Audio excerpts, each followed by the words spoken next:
আসসালামু আলাইকুম। একটা কথা আছে, বাবা শক্তি আর মা হলো ছায়া।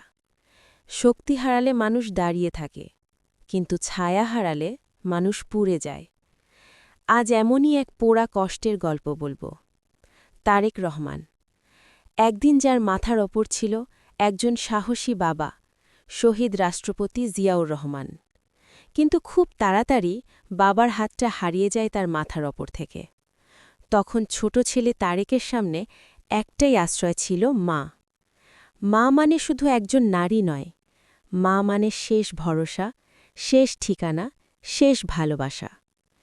বেগম খালেদা জিয়া শুধু একজন রাজনীতিক ছিলেন না, তিনি ছিলেন একজন মায়ের মতো পাহাড়, যার ছায়ায় ছেলে নির্ভয়ে দাঁড়াতে পারত।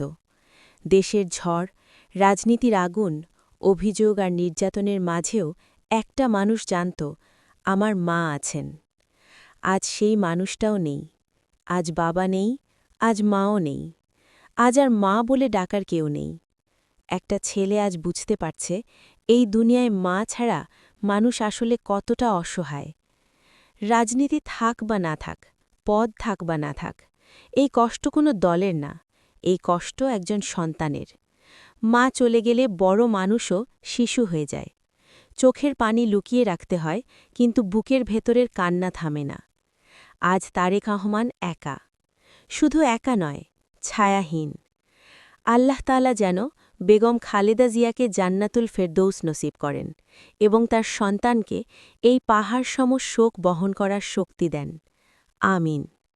মা বাবা বেঁচে থাকতে একবার জড়িয়ে ধরুন, কারণ তারা চলে গেলে পুরো পৃথিবী থাকলেও মানুষ একা হয়ে যায়।